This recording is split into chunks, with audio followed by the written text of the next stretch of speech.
Good morning, everyone. Welcome to SCS webinar on Zuari River Bridge. Before we start, requesting all the attendees to please participate in the poll that is there. And I'll now welcome the speakers of the session. Mr. Utpal Chakravarti, Vice President, TPF Engineering Private Limited. Utpal has graduated in civil engineering as a life member of Indian Road Congress. During his career, he has also worked for projects related to bridges, buildings, and Konkan Railway project in Karnataka section. He has also specialized in pre and post tensioning of bridges and building, along with manufacturing of bridge bearing. The other speaker for the session is Shankar Palyanappan, Senior General Manager, Dilip Bilcon Limited. Shankar is a BE and has 31 years of experience, which includes 8 years overseas. His experience includes in the field of building and industries, different type of structures and segmental bridge construction, including stay cable bridges, construction, etc. Now I invite the first speaker of the session, Mr. Shankar Palyanappan. I hand over the proceedings. Good morning to everyone. I am Shankar. I am associated with Dilip Bilcon, constructing this Zuari stay cable bridge. And this bridge is a dual carriageway of 4-lane each. 4-lane each is a 640-meter stay cable bridge, of course, with the approach spans of about the 7.6 kilometers bridge. Basically, this bridge is for the National Highways, Ministry of Roads and Transport for Highways. And the total length of the project is about 13.635 kilometers, which inclusive of 640-meter dual carriageway. And the total elevated corridor is about 6.6 kilometers in the approach bridges. And this has been awarded to Dilip Bilcon into 3 packages for about 1,403 crores. So basically, this is what the client of Ministry of Roads and Transport, EPC contractor. We have Dilip Bilcon Limited with the Mosto Badi Vinyl Zain Ukraine Group, and total EPC cost we won into 3 packages 1,403 crores. The total length is about 13.63 kilometers, including 640 meters stay cable, 4+4 lane, and the rest. The authority, local authority, state PWD, Goa, and we engaged with the authority engineers of TPF Engineering, formerly SN Bobe Associate, for the stay cable package, and Bloom Companies for the approach packages. And we have our design director, Mr. Irwan Wicket, who is a French, and he designed the main stay cable bridge, and Mr. Pankaj Goyal, who is designing all the approach packages from Ahmedabad. His company is Infinite Civil Solution Private Limited. And we have engaged a proof consultant, Dr. Devi Chen from Shanghai, for the stay bridge, and for the approach sections, ATY consultants and planners, and also for another package, Kubelkar Salkar Associates with Walter P. Moore Engineering. Additional proof consultant has been engaged from IIT Mumbai for all the packages, and the safety consultant is for the stay cable bridge, Dr. David Chen, along with the Resotec consultancy for all the 3 packages. The stay configuration is 360 meters central span with the 140 meters span, as I said earlier. It's a twin parallel bridges over a combined foundation. And main foundation scattered with the 78 numbers of 2-meter diapiles. The designer has given with the friction and end bearings of average depth of 45 meters. Backspan foundation for the main stay cable bridge is about 21 numbers of 1.5 meter diapiles. Average depth varies from 30 to 36 meters. And piling methods, what we have adopted, initially we have started with the conventional piling with the gantry methods, which was time consuming. Then we took a risk of engaging rotary rigs on the floating pontoons, which we achieved a very fast cycle, and we have completed all the foundations. And the pile caps, which is about 90 meter by 27 meters, with the 4 meter depth above high flood level to cater to parallel bridges and the central observatory towers.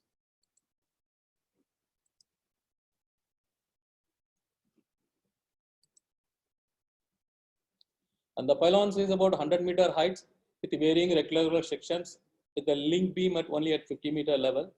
And the stay anchorage brackets all welded with the steel frame boxes embedded in the concrete in the pylons. And the deck is a composite steel deck of 27-meter wide with a precast slab. Anchorages we associated with the OVM China, and they are being supplied OVM 250 strand system, stay cable system, which involves 37 to 61 strands. It's basically a PE sheath galvanized 15.7 mm strands. And we engage the dampers with the high performance dampers, and bearings will be for the main bridges lead bearings.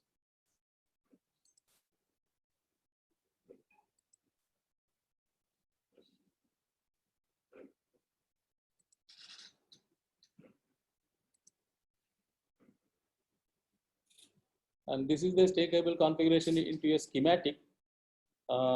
As I said, this is a 360-meter clear span, which is for the navigational purpose, and the back spans of 140-meter on either side. Basically, these are two parallel bridges.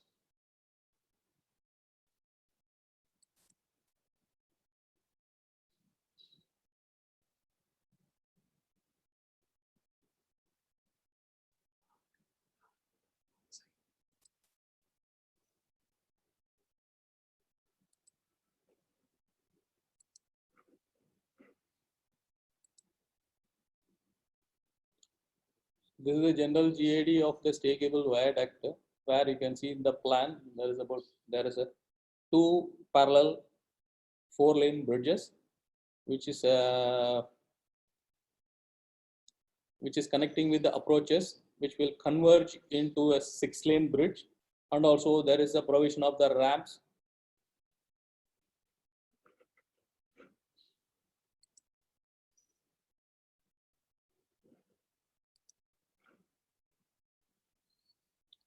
And this is just the model which we have prepared in the animation, which we can view the central tower along with the two parallel bridges, and the approach merging sections. Everything has been shown in this one.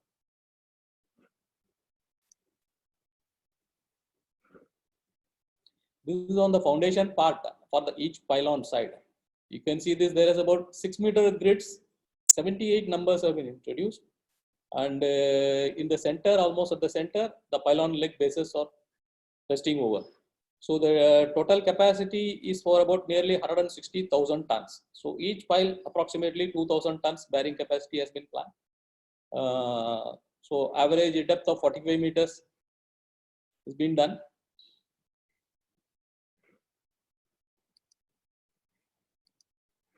And some photos which we have shown, which I am showing here. Basically, this foundation is about 90 meter by 27 meter, single pouring inside the water of more than 250-meter concrete lead, which was a very big task for us.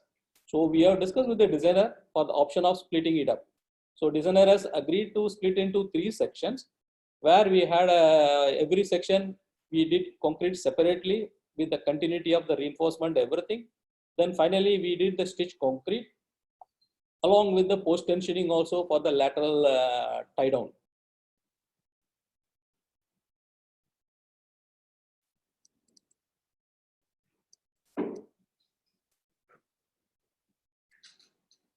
Some photos for the better idea.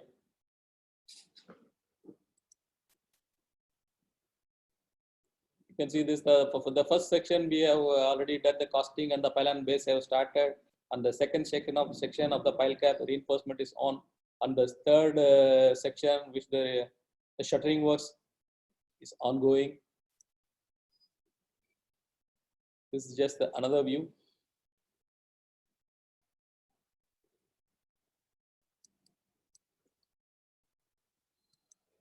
And one special thing we have done in this one, since it is a mass concrete of 4-meter depth, the temperature control we have discussed with the designers, and Dr. David Chen has suggested to go for the water cooling system. Basically, that we have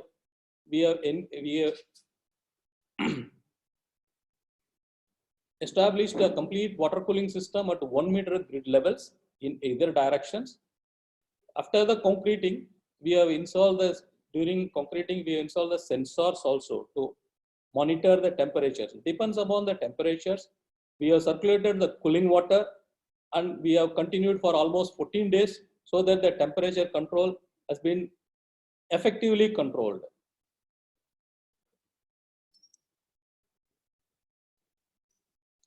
And this is the pylon general arrangement drawings, which you can show, which you can see the 2 parallel pylons, and this is the model which we have created.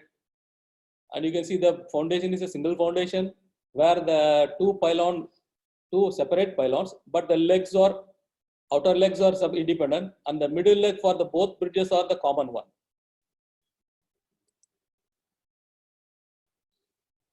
And some progress photos on the pylons.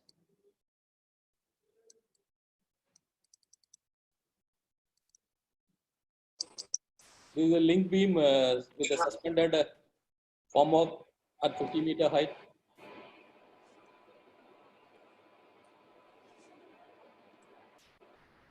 Link beam is we have did in almost in 4 stages. Since it's a bit a complicated structure, we are forced to go for different stages of concreting.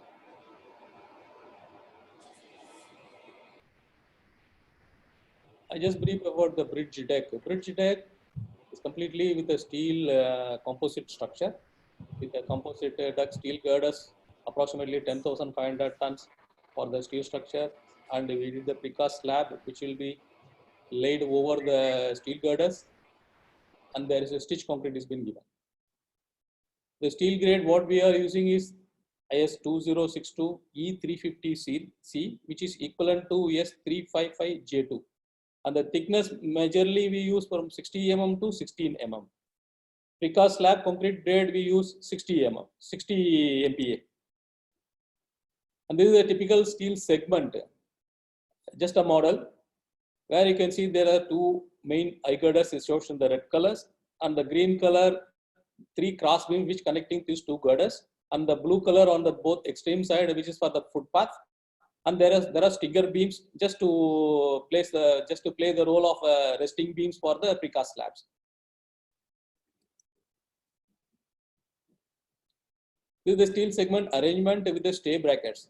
Stay brackets are welded on the top of the deck.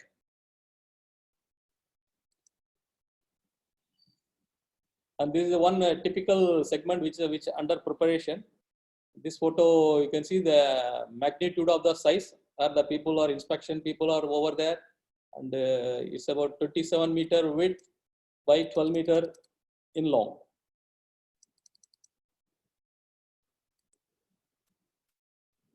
This is the grid pattern given for the precast slab to rest on the deck slabs. So the precast slabs casting is just ongoing. So just there is a one photo on this one. And the lifting we are fabricating four set of lifters for the steel segment erections, which is about to be installed in the coming months. So we will be shifting the steel segments from our factory through barges into the water, and we will lift with the lifting frame of capacity of 160 tons, and we will lift it and place in position. What are all the tests we have carried out? All those I'm just briefing only the special tests which are all very critical for this project. That only I'm showing it here. Of course, the basic pile load test, we did the bidirectional test load also, static load test on offshore, and dynamic test also we have done. And wind tunnel test has been done for the bridge deck section model at SERC Chennai.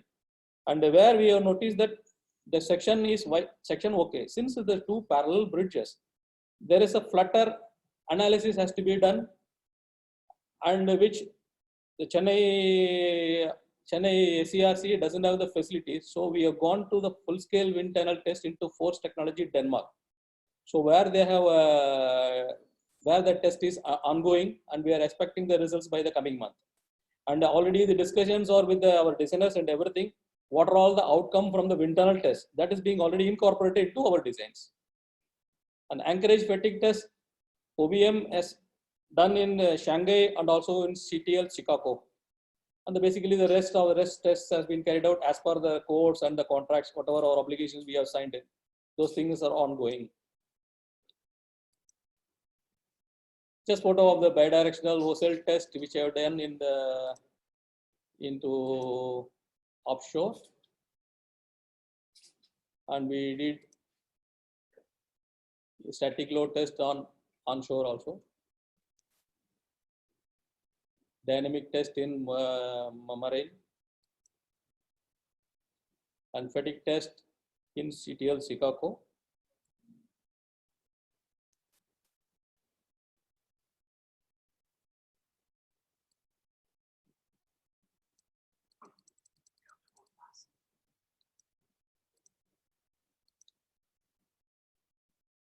Specialties on the bridge, as I said, steel grade is S355J2, only corrosion resistant steel reinforcement bars is used, corrosion inhibitors added in all structural concrete, advanced non-stick admixtures used in critical stitch concretes. Then I'm coming about just briefing about the approach viaduct structures. It's about 6 lane also there, 8 lane segment of viaduct also there, and ramps. There is one ROB bridge, PQC roads, composite girders, retained asphalt, etc. Approach viaduct sector, we have the foundation. Again, it's a piling, 6 to 9 numbers into a group, and we have followed the rotary rigs method. Pile caps are of a normal rectangular size, and the pier caps, all we gone with the grade M45. Span configuration, we gone for the 50-meter spans, and of course the method we have followed is span by span, and 28-meter for 6 lane and 36-meter wide for the 8 lane, where we have gone with the 3 pieces like a spine segment at the middle and the wing segment on either side. Concrete grade M60 is being used for both spine and wing segments. We used launching entries and the lifting frames for the erection of the segments. Just a few sketches of the pile groups, pile foundations.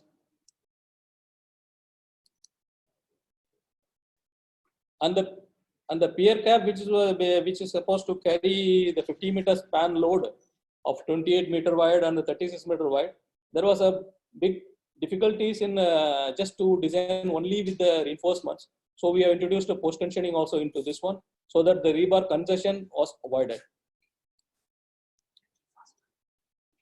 Yeah, this is the approach cross viaduct. Just to feel how it is the shape and everything. Just the layout of the span arrangements and segment deliveries with the multi-axle trailers, and we did the ribs wing segments casting. We engaged 3 launchers for the erection, where we are done with even 300-meter radius has been covered. You can see the photos that the curvature of the bridges.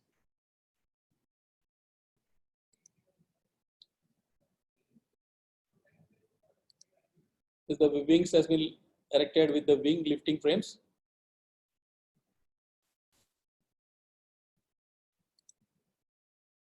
Some photos of the long view. This approach ramps. This is the completed section of with the wings and spine segments. Just we have started the painting works in one particular sections. And major challenges encountered, as I said, the piling was the bit difficult part here faced, since the strata variation within a very short meter, 15 to 20 meter radius itself was a very much varied. And one more thing, that combined foundation, the condition for the 2 parallel bridges, which has been given, we are forced to go with the piling of 6-meter grid pattern, which we are unable to work from the multiple directions. So we are forced to go from one side, one sequence, which is a bit time consuming. And another factor, that limited ROW, 30-meter ROW has been given for the 28-meter wide superstructure constructions.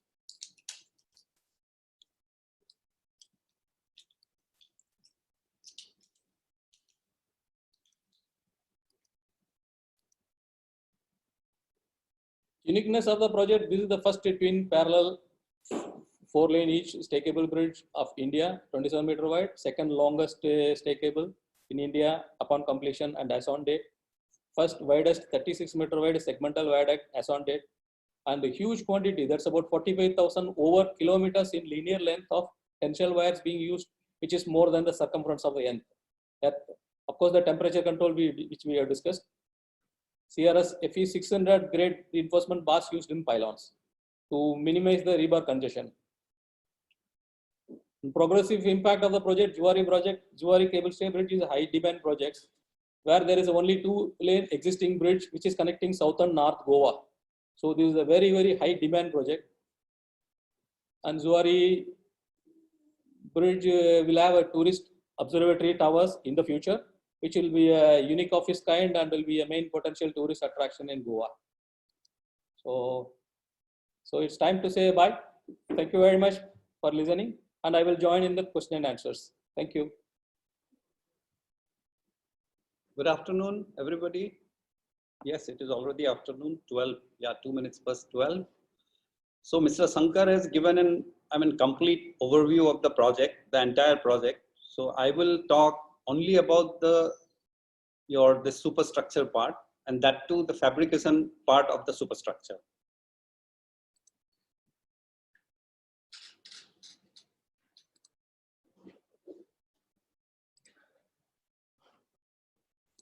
Yes. So we are basically, I'm from TPF Engineering, so which is a very old company in India, so which was established in 1964. Then from 2015, we are also an ISO certified company.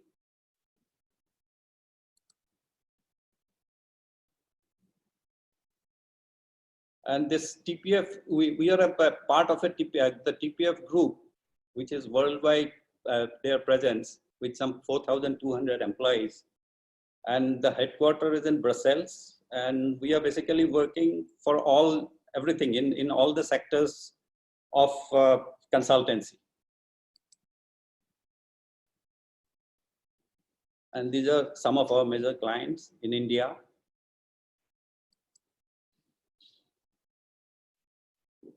Now let's come to the main presentation part.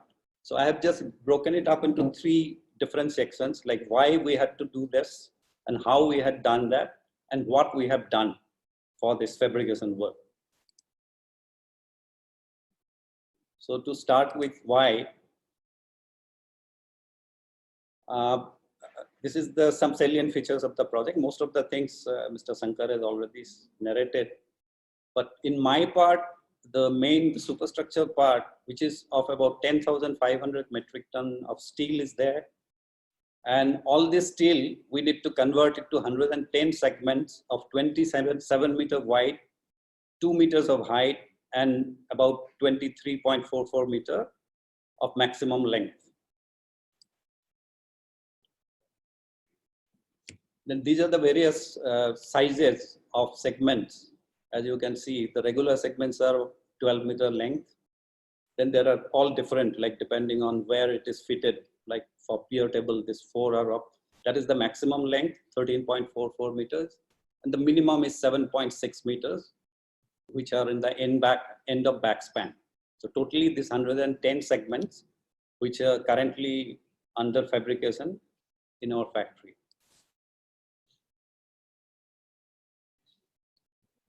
So this facilities has to be created because the entire thing will be done in a controlled factory condition, which leads to high quality and at a very reasonable cost. If you have to do it in different places, then again shift it from other places. So that full control is with us here. Then how we have done it, achieved it. So we have created one fabrication yard with a complete factory, which is about 10,400 square meter of area. And we have this, major machineries which are installed there are this Roboplasma universal cutting system, then automatic CNC drilling machine, then online auto saw I-beam welding machine, then robotic universal welding system, then straightening machine. These are only the major machineries. There are so many other, ancillary smaller machineries. So this is the factory building, as you can see.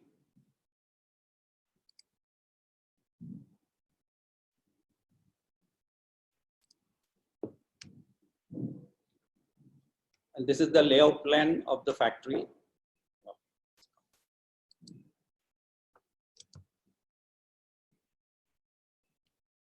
Here is the prototype of the girder assembly. As you can see, it has been prepared in the very beginning of when they started doing the work. So here you can see the width is 27 meters, length is 12 meters, the height is 2 meters, and weight of each, this is like about 95 metric ton, which we'll have to transport to the site. And this is the flow diagram of the fabrication system. So you can see the raw material, all the MS plates, it comes, then it goes to the cutting, then to this, your automatic CNC machine, then it goes to welding. Like that, it comes, then finally it goes to the straightening machine, then the assembly, then de-assembly, then shot blasting, metallizing, painting, and finally, final assembly, and then it goes to the site. And this is for the footpath and stringer beams, the smaller ones. Here again, this MS plate, then it goes to the same cutting roboplasma. Then it goes to welding, then it goes to robo welding, then straightening, then assembly, de-assembly, sort blasting, metallizing, painting, and the final assembly.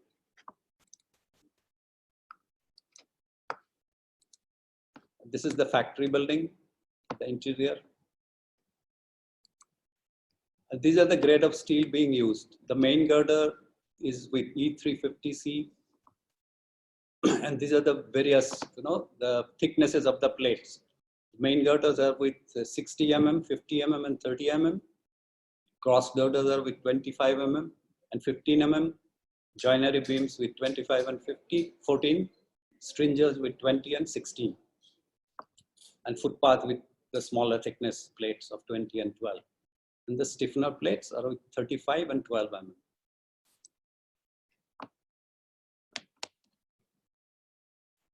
These are the machineries and equipments which is being used. This is the RoboPlasma universal cutting system, then automatic CNC drilling machine, which is laser guided, then online auto saw I-beam welding machine, then straightening machine, then robotic universal welding machine, then universal. These are we have a testing facility. So for that, the universal testing machine, then V-notch Chirpy impact testing machine, then MPT and ultrasonic testing equipment, then sort blasting equipment, metallizing equipment, and sear start welding machine.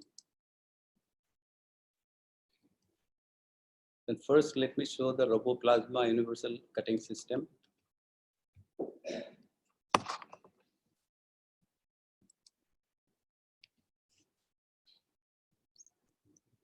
Yeah, this is the machine.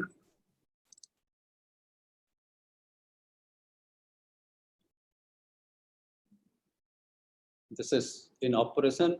You can see this machine has a travel speed of for this different sizes of plates. It has been mentioned here. For the thicker plate, the thickest plate what we are using is 60 mm, for which it is about 5 to 6 mm. Then for the minimum thickness plate, say 14 mm, which is about 11 to 19 mm per second. And the maximum size of plate it can handle is 100 mm. And the power requirement is also mentioned. And the best part of this machine is the scrap generation. It gives very minimal scrap of 2 to 5% at the maximum. And this is of the power control system of the RoboPlasma. Then also we have ordered special sizes of plates so that the minimal wastage can be made at, while working. Then also we are using this one software called MOS 2D for deciding the feeding size based on the shape, which again gives you minimum wastage. So and these are the softwares being used while using the machine. This is AutoCAD is the first thing, then ItemCAD, which converts it, then the MOS 2D, which does the nesting for cutting, then the RoboSwift, which generates the path, then it cuts. So this is a screenshot you can see of that MOS software, which does the nesting. So there you can see the way it's going to cut the plate so that wastage is minimum. Then the automatic CNC drilling machine. This is the machine, and it has two separate points from where it can work.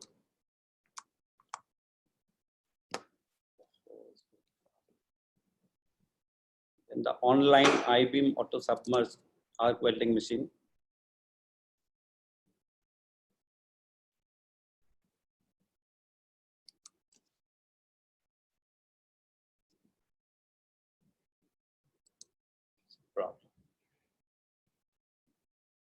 This is the rollers for transport of I-beam. So once it basically brings in the I-girder for the sections, the different sections for welding to the welding machine.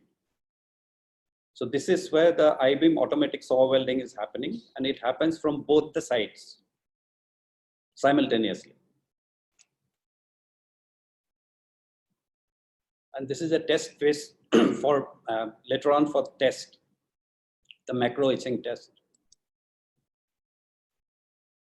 And this is the preheating of I-beam before the welding is done.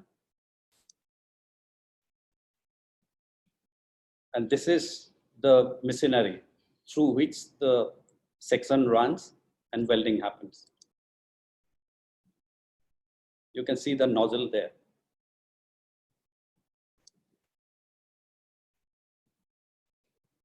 Yeah, this is when the welding is in process.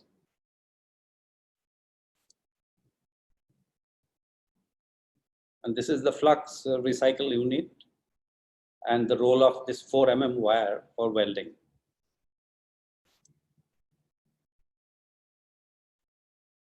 And this is the details of the machine. As you can see, the preheat requirement is minimum is 80 degrees centigrade, maximum is 100. Then the speed of welding is about 200 millimeter per minute. And this dia of electrodes are used, various dia, it's 2.4 mm to 4 mm. Then this weld leg and throat thickness, the different sizes are there. Then this welding time is about 10 hours for main girder. Then the robotic welding machine. So this is the machine.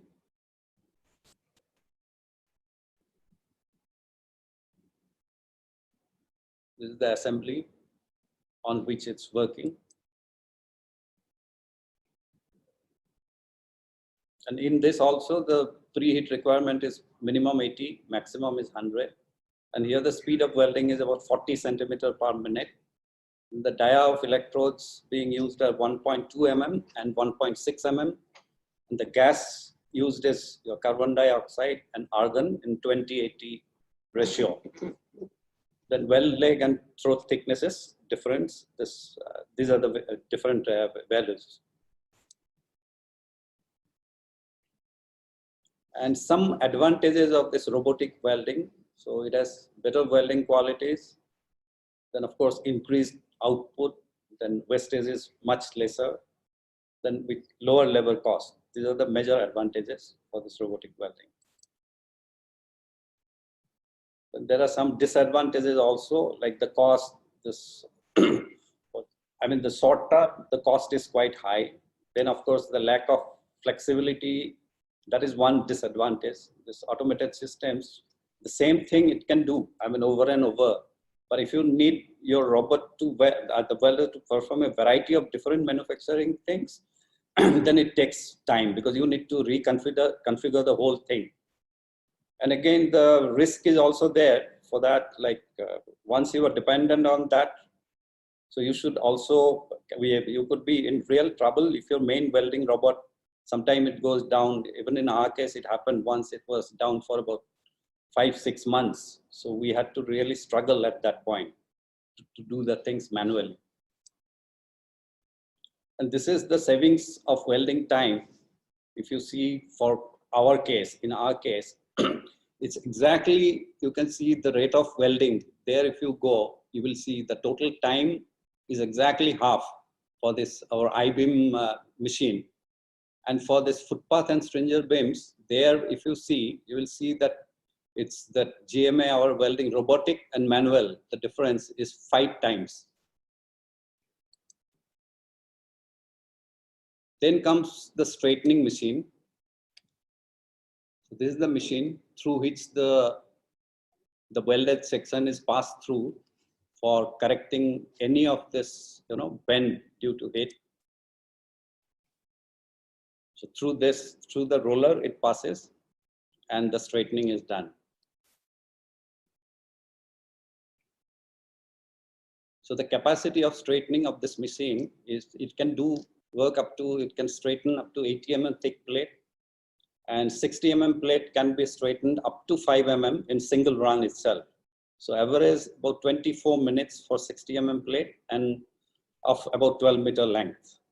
And speed of straightening is 50 centimeter to 150 centimeter per minute. So the manpower requirement is very low, which is only 2 skilled operators per shift.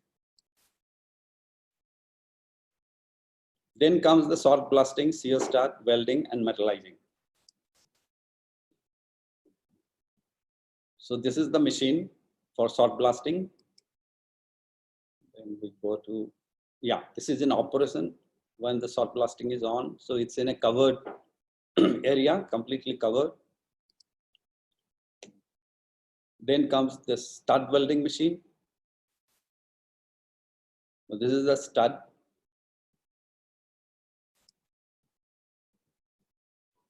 And this is when the welding is on. And this is the metallizing in operation. And this is the eye girder after metallizing is done. So from here, it will go for assembly. And we have some in-house testing facilities. So I'll go through it very fast. I'll just show you the photographs because I have I'm short of time now.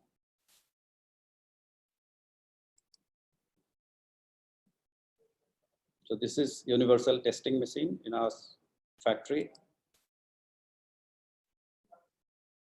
in operation.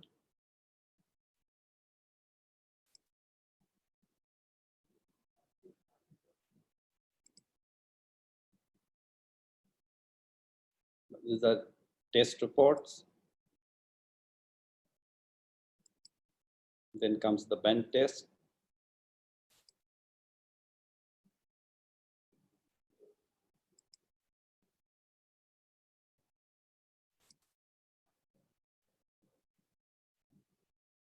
Then this is one very important test, which is V-notch chirpy impact test.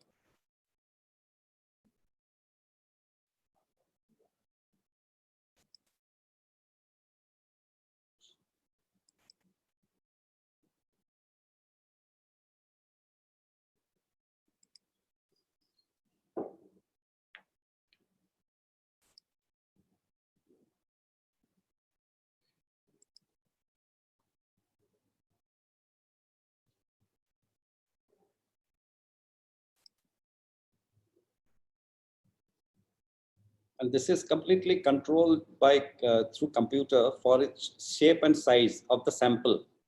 So here you can see the red part, which is shown on the right on the screen. So the red means it's not adhering to the dimension, what it should be before the test. So like that, each sample is tested before it's tested for dimension, and only then test is conducted. So this is after the test done. These are some of the test results. Then of course, all other tests, MPT, ultrasonic. So I'll just quickly run through the pictures.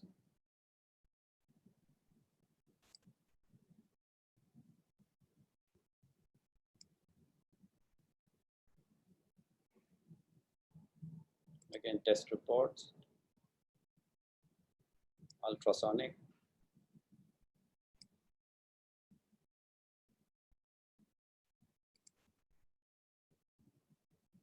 Dye penetration test.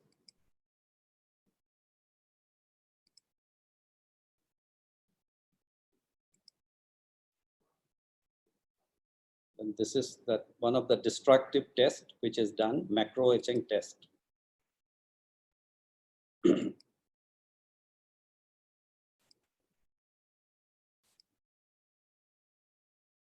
And finally, this is the assembled piece, which what you have seen, that prototype, but only thing is it's very huge, of 95 metric ton weight. I think, yeah, that's about it. Thank you very much. And I would just like to add one thing. The bridge, as you see in this photograph, this was just taken 2 days back. So still there is a lot more to happen. So, I mean, all of you are invited to our site to see how it goes when this erection happens.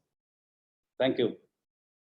First of all, I'd like to congratulate Mr. Shankar and Mr. Utpal for the excellent project which is being executed. And looking at the participation as well as the kind of questions which are coming, so the project is a very, very different kind of a project. The extensive use of steel in this particular project is very heartening to see that we are thinking on optimum utilization of different kind of materials and using steel much more than what we were seeing earlier. So I'll just take up the questions. I think due to paucity of time, it will not be possible to take up all the questions, but I'll just combine the questions so that the different segments, what different people are asking, we can just take up maximum number of questions. One important thing that people are asking is what are the timelines, what are the target dates, when we'll see this bridge operational? And secondly, how has COVID-19 affected the project? So that is one question that people want to ask. Yes, yeah, basically the timeline what has been given for this project originally is about 3 years. And there were some initial delays from, of course, from the authority side, and because the proposal of the towers, which is coming in between the bridge, that took a lot of time to decide upon from the authority side. So that has delayed the project. And coming back to this, the readiness of the project, we are left with 12 more months progress to complete the bridges. And the current COVID, of course, everyone is suffering. We are not alone. But I would say that we are still now progressing at the 40 to 50% efficiency. Whatever the people we are having here, and the team, if it is, since it was just after the Holi, and we lost some workers who went to Holi and which they are about to come back, so which doesn't happen. And some people still they are stuck in here, and all the families, of course, the social pressure is pressurizing them to go back. We are trying our best to retain them, or we are progressing. Goa still better, I would say. So I would say 40 to 50% progress is happening still now. That's very nice. So 12 months is not very far. So this bridge deck observatory that you were talking about, that you will have tourists going up the pylons. So and somewhere else you have said that the right of way given is very limited. I believe that this passes through some biodiversity kind of area, because of which this ROW is less. So I mean, what are the facilities? Because once the tourist comes, there are a lot of parking requirements and other requirement infrastructure which is required. So how we are doing both these things, because the bridge model that you are showing is a plain model. Yes, actually, that 30-meter limited ROW is only in the approach sections, and the main bridge and the closer to the main bridge approaches, we have no issues. And only one small town which we are crossing in the approach on the southern side.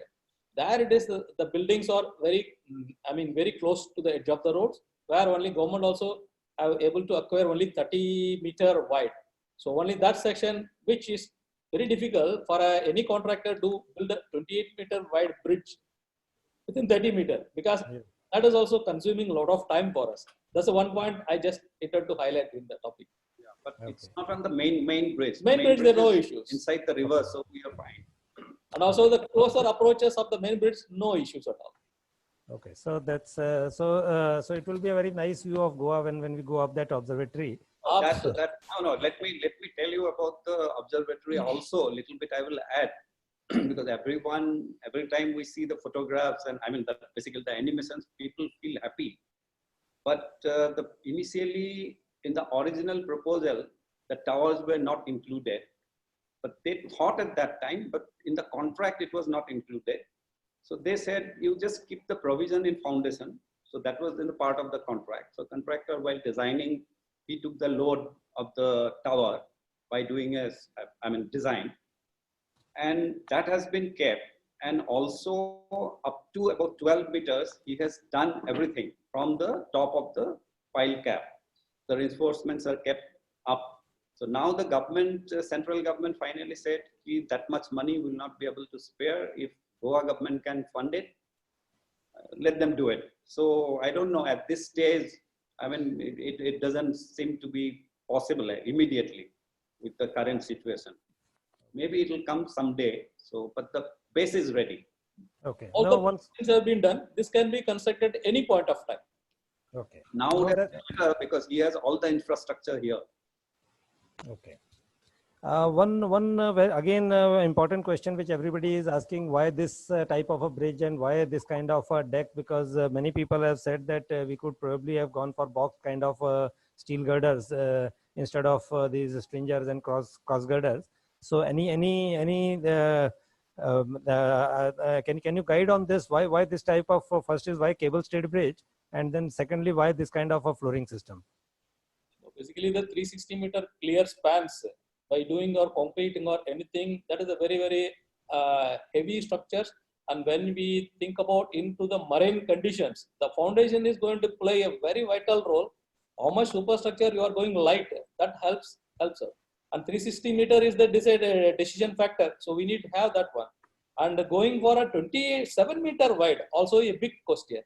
So we cannot make simple boxes. So the designer has done really excellent part and making into a combination of a composite deck with the two main eye girders, of course, with all the stinger beams and everything. So then since it's a marine condition, so the other question which is coming up is what sort of corrosion protection measures we are taking, because this metallizing was mentioned, but can you tell what's the thickness of metallizing you are using and what was the painting over the metallizing which is to be done? Basically 140 microns painting is there, and shot blasting, and we do the zinc chromate primer, and then aluminum paint with minimum 140 microns. Total thickness will go about 230 mm on the painting. 230 microns, and also we have a maintenance part even with us. Contractually, we are about to maintain for 8 years. So the enough precautions been taken, and as Mr. Utpal has briefed, Dilip Bilkon never take any chance to give to outsource. We do all in-house, everything in the setup. You can see that everything has been inbuilt, and we have the experts.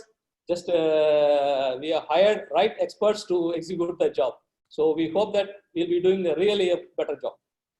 Okay, now that's very interesting, because so it is 8 years you said, the maintenance period which is clubbed with the construction. Yes. Okay, that's very good. Even though for steel, I will say that 8 years is less. It should be maybe 15 to 20 years, so that that one cycle of maintenance is almost, because new bridges almost nothing will happen. But after 15-20 years, probably you'll have some issues. So, but 8 years is also very good as compared to what we are doing usually. Other questions which are coming is what about this distortion control? There's a lot of welding and a lot of thick plates are there, even though you are using robotic welding machines, but you still will have some issues with distortion. So what, in addition to straightening, any special things you are doing to address the distortion when you're doing the fabrication? We have created a special fixtures and fixtures to control this one. Even the I-beam welding, initially we had a problem of distortions, where we have put up the straightening machines, and we run through that one also, and we have kept very stringent fixtures, arrangements and everything. Quality control is being checked at each and every stage. So far we are fabricating our pylon deck anchorage box frames also. I would say that even in my experience, I'm quite happy to have achieved within a 1 to 2 mm tolerance of this one into fabrication of such a boxes of 3.8 meter by 9 meter long. So we are able to get it very efficiently. No, that's very nice. 1 millimeter for such a long thing is excellent control. So I must compliment for that. Many people are asking these questions about the software. What sort of softwares are used and what codes were used? Because the many questions are coming about this FE600 rebars. So how the ductility of rebars is ensured, which code we are following, and so this and the software, and then loading also, whether you have designed with IRC loads and whether that congestion factor was considered or not. IRC factor is also considered, and basically the main bridge has been designed based on the European codes, European code, which is almost, it's a little bit stringent than IRC. At least in certain cases, and 600 mm rebars being used because of the heaviest reinforcement which is coming in the pile caps and the pylons. So rebar congestion was to be avoided. And the design model, what they used as a sophistic model has been used. And for the main bridge, they use a Cetra, which is a French code. French design model. Yeah. So that software has been used. So that looks like the only software for cable stayed bridges, I believe. So that is some industry standard. Yes. Industry standard. There is Yeah, one yeah. also there, text also there, but it's upon, it depends upon the designer, because basically he's a French, so he prepares his own software. Okay. No, ठीक. Okay, another question which is again very interesting is that you have gone for precast slab. So one thing is what sort of stitch concrete you are using, because this slab working with the girder is very, very important, because this whole integrity of the arrangement will be coming from there. And the second thing is this precast slab that you are proposing, whether it is pre-stressed or it is simple RCC. No, it is simple RCC, and in the pattern itself, the slabs are about approximately size, I would say 4 by 3 meters size, and every slabs are resting over the stinger beams and the part of the main beams and the cross girder beams, and where there are shear studs has been provided, and this precast slabs are like a link bump. I mean, it will form a beam kind of a thing, interlinked. The stitch concrete, each RCC slabs has it's a U-bar links which connected with the another slabs through this, and there is a crossbars were being engaged to make the, I would say, the continuity of this one, and the stitches are about 300 mm width. So continuous stitches that will help us to avoid this thing. But shrinkage and other issues will be very important in that case. Yes, of course. I have already mentioned that whatever the specialties we are getting into this project, we are going for a very high non-shrink special admixture for these selected stitches. Okay. And related to this is whether the orthotropic deck, because in India we're not using steel plates as deck, but that is also in vogue in many bridges. The steel deck is used because this consideration of reducing the weight. So instead of going for precast slabs, we could probably have also gone for an orthotropic deck. So was that considered? So that one I will not be able to answer straight away. Since the designer has proposed, this is the this is the better solution. So we are going with that one. Okay, so another question that that has come. In fact, I am also not aware about this. Whether Z quality plates are being used. So this is a question. Even I am not aware what these Z quality plates are. Yes, it is. Okay, so you are using. So can you give some what is a Z quality plate? Actually, can I ask the person who is handling it to come in front and explain? He will be the better person. Yeah. Because yeah, he is the person who is handling the factory. He is the expert. We have been engaged for the fabrication and everything. No, we need many experts to handle these kind of projects. Yeah. So. He is the person who is doing it complete. Good afternoon, everybody. Hi. So we are using a Z quality plates, and in fact, Z quality plates are the plates where there are two type of tensile properties any plate considers. One in a transfer direction and one in a longitudinal direction. So whenever, because it's a cable stayed bridge, so on the top of the flange of your I-beam, there is a shear load. So in that particular direction, in a Z direction, you need to test the plates for the physical properties. So we are following EN standards for that. And the steel what we are using is S355J2N. That carries the Z value, you can say about 25. So there are certain formulas, certain calculations for that. And it is related to the elongation in that particular percentage elongation in the particular direction, volume of the volumetric change. So it's a very interesting process, and it's available. These plates are available in India, and we are buying it from the JSPL. And JSPL is having a very good state-of-the-art laboratory setup for this. Okay, so that's very interesting. And this was a question people are asking whether the steel is Indian or whether it's coming from abroad. So you've already answered that. One question, if you can give a ballpark figure, what is the estimated cost per square meter for this kind of a bridge?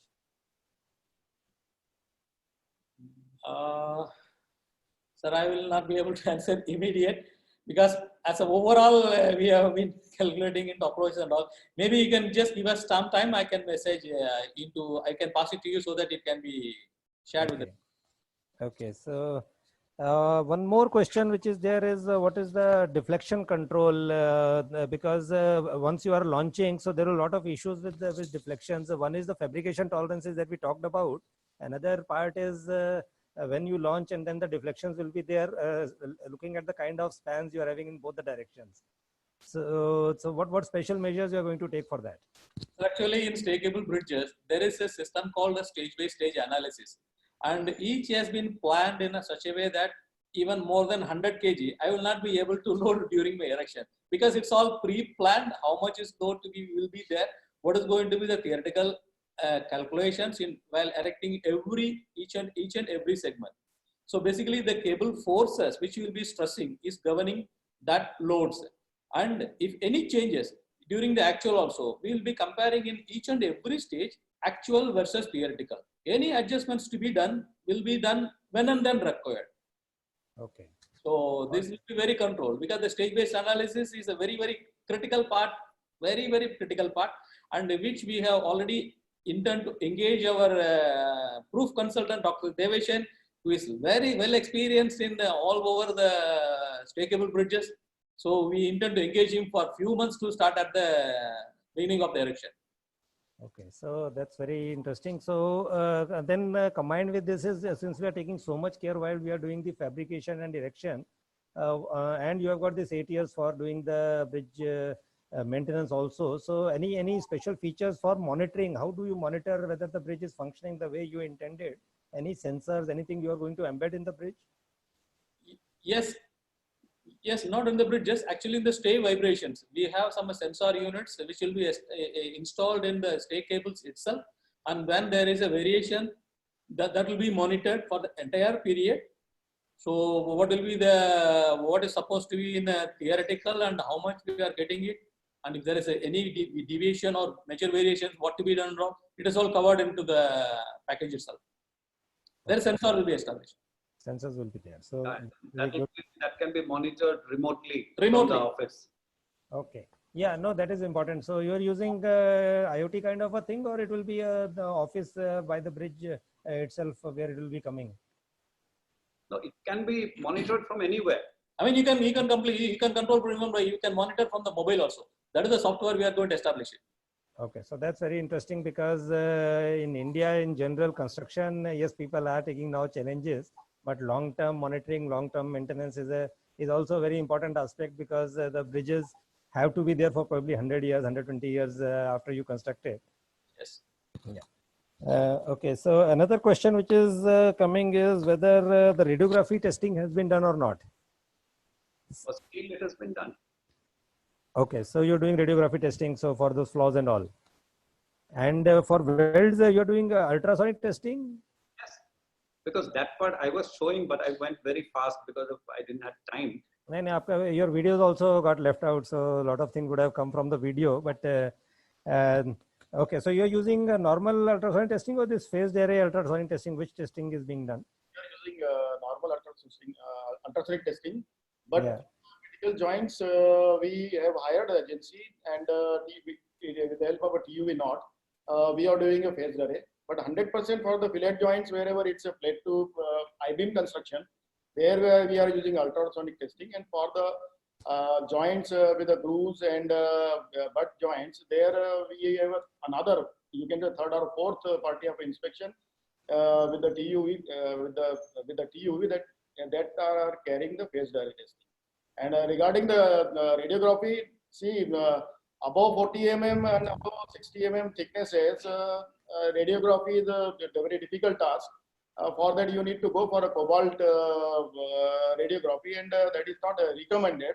So generally, for such a bigger thicknesses, people are following the ultrasonic and phased array ultrasonic.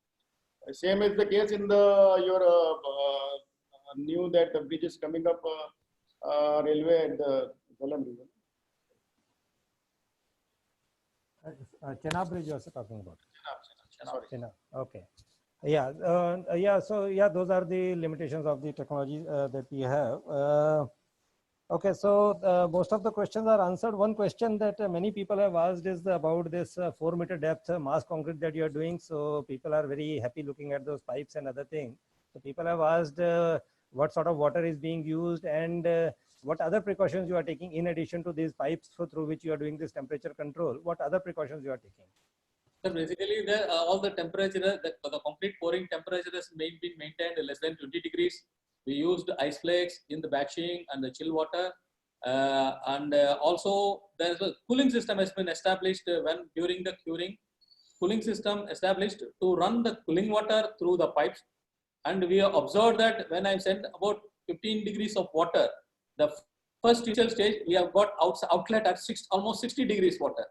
So meaning almost the sensors are given from 75 to 77 degrees, we reached at the maximum, but we never let that one goes up. So it was gradually being reduced. Okay. Oh, very interesting. And any other precautions, because the 4 meters, so the segregation and other aspects will also come in. No, I mean, our design mix, we have used even GGBS. We have used GGBS, and the admixtures are very from BASF we have used. Then the pouring layer by layer also is maintained, and we never have any cold joints. And we have engaged almost 4 concrete pumps to pump in. So 200 meter lead also we have covered in a very short period. Okay. Each pour was about 3,000 cubic Yeah, meter. 3,400, 3,500 approximately, and which we have covered in about 72 hours. Okay, so very, very interesting. So some people are asking supplementary questions. So I just asked about the inspection system. So somebody has asked this question about whether you are having this moving platform kind of a thing so that people can manually inspect the bridge. Manually inspect the bridge. I think this bridge, there is no pedestrian is being allowed. And for the inspection, there will be inspection unit will be kept here. So which will have the pole arm kind of a thing, so that all the parts of the bridge can be inspected. So actually in the contract, there is a provision that the contractor has to install one MBIU here for inspection of the bridge. So he will be supplying that machine at the end of the project, and that will be able to, I mean, people can go under from top. So with that machine, they will check. We will run the videos and then take up more questions. So let us do it that way, because otherwise the videos will be left out. So let us just run the videos and then see, by the time I'll see what questions are left out, and Okay. I'll take those questions also.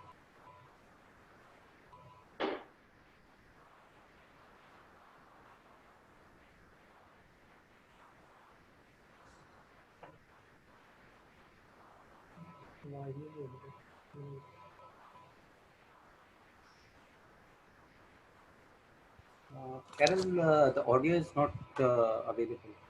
Please check.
Okay, so very nice presentation. In fact, I was just going through all the questions and all the chats. So people have complimented the kind of photographs and the kind of documentation that you are showing. So the photographs are really technical and very clearly you can see what is happening where. So compliments for that.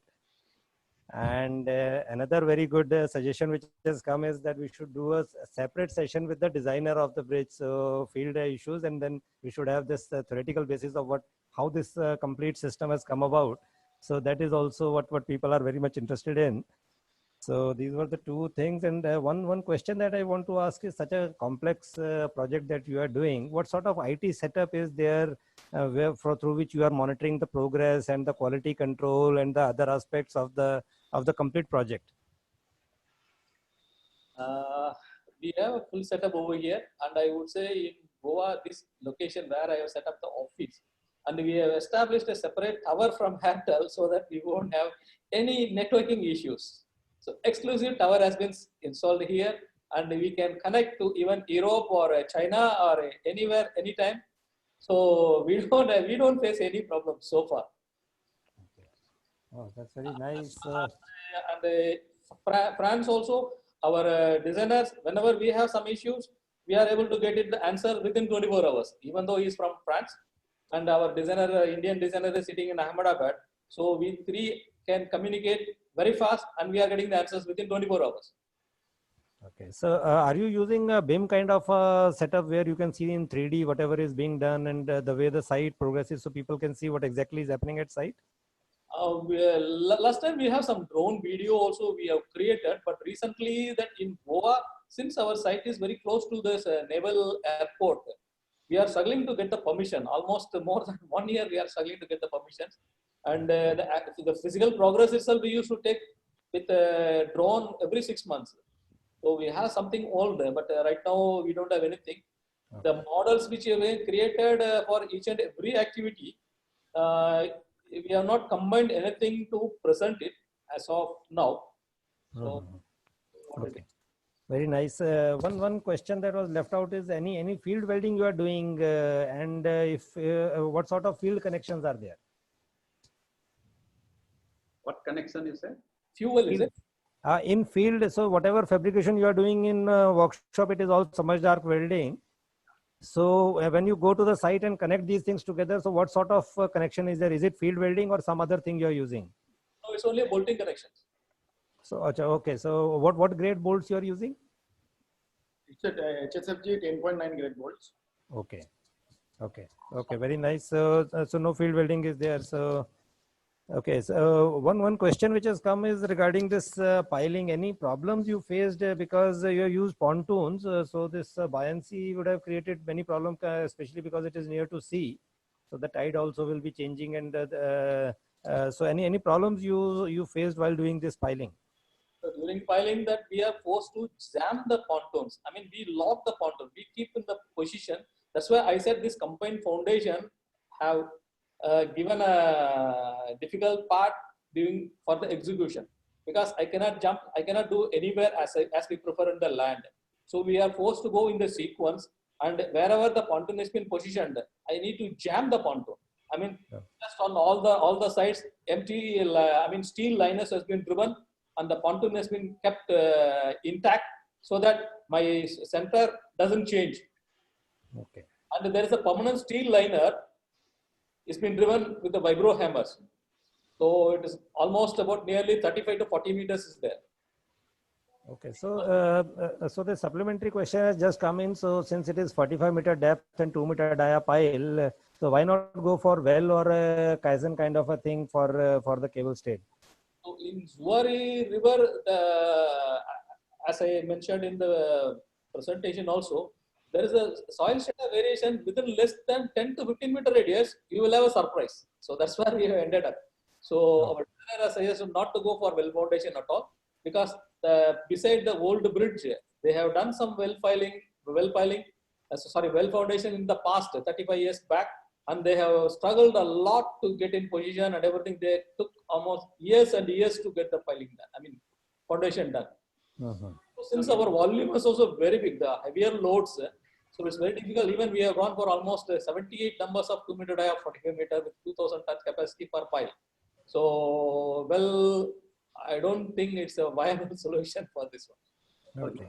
Also, there is another interesting thing on the foundation. Original design was done with 70 piles in one group.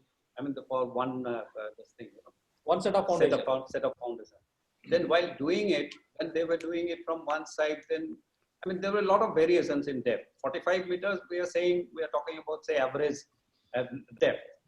So some places it was only say 18 meters or something like that, you know, and some part was like on friction, end bearing was not much. It was there.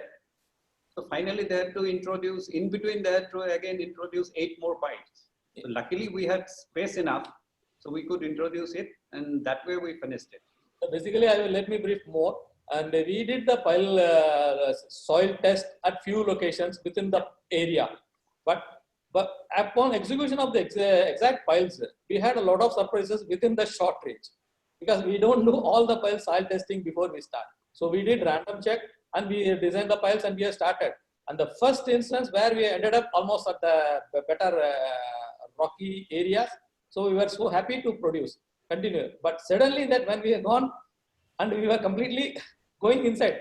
So we got something alarm, and what we did a complete soil testing again at different locations, multiple locations. And then we are revised it.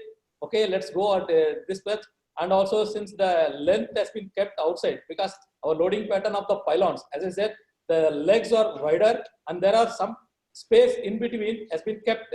So there we are able to introduce piles, which also with the 3D kind of portal provisions, we have installed diagonally additional 4 on the either side. So total 8 piles have been added into every group. Okay, so what people are asking is, what is the socket length during the piling? How much you are going into hard rock? No. This is not a rock anchoring piles. This we have designed with the just a friction and end bearing. Wherever we get the rocks, that's a complementary. We don't consider it to the design. Okay, so okay, another question is, how many people are working on the project for execution and supervision? Execution from the manager to engineering part, we have more than 200 people, and we have our company direct owned about 1200, and we have subcontractor labors about 1500. That is normally I am saying in the regular period. Now we are running short of a bit on the subcontractor part. That is for the entire thing. Entire package, including Zuari, the state including and the approach bridges. Okay. One question which I would like to ask Mr. Utpal is any laminar tearing was encountered when you are doing this welding or heating of this high thickness plates? What exactly was? Laminar tearing, whether any layers have come out of the steel plates? No, it hasn't. So, no such problem. Okay. So it's a last or second last question, because we have already passed 1 o'clock. Yeah. So in fact, I have also run out of the questions. So one question is about the spine, beam, and wings. How many cables are there for the longitudinal direction and the transverse direction? For 50 meter span, we had about 31 tendons. I mean, basically, is two box. Two box means the center web and the outer webs and the bottom slabs. And we have about 31 numbers tendons in the 50 meter span. For the transverse post tensioning, which is connecting the spine and the wings, there is about every 3 meters, there are 4 tendons. Okay. Good afternoon. One of the wonderful session, and I was very impressed with the what we are doing in the Goa, and I wish I could join you guys at the site and see. Mr. Shankar, Mr. Utpal, you have taken with the journey, which might have taken very long, but in a very short time. And I think Sood Saab has done one of the fantastic job, other than changing his look, phenomenal moderation. One of the point which is keep coming in the this session and the question key, what is the impact of COVID-19 in the industry, steel industry? So our next topic is the same. We are doing a panel discussion on a next week, the impact of COVID-19 in the structural steel industry. And this is the topic in India, which has gone through the unprecedented the event, the COVID-19, the lockdown, the disruption of entire value chain, the contractor, the vendor, the engineers, the logistic, everything. This is something which we have never encountered before. The huge cash flow problem, difficulty in the working. So a lot of people want to understand from the industry veteran that what is the impact of COVID-19 in our structural steel industry. And we have one of the very eminent panel, Mr. Mahesh Khetan, Mr. P.V. Mohan, Mr. C. Sridharan, Mr. Harsh Parekh, Mr. Nishikant Kalamkar, an expert from Tata. So I invite all of you to join next week for our panel discussion, and I will be moderating, and I will also request the organizer to send you the email so you can share your email in advance, your queries in advance, and see you guys till the next week and enjoy it. Once again, thanks to the presenter, Mr. Shankar, Mr. Utpal, and Mr. Sood. Avnish,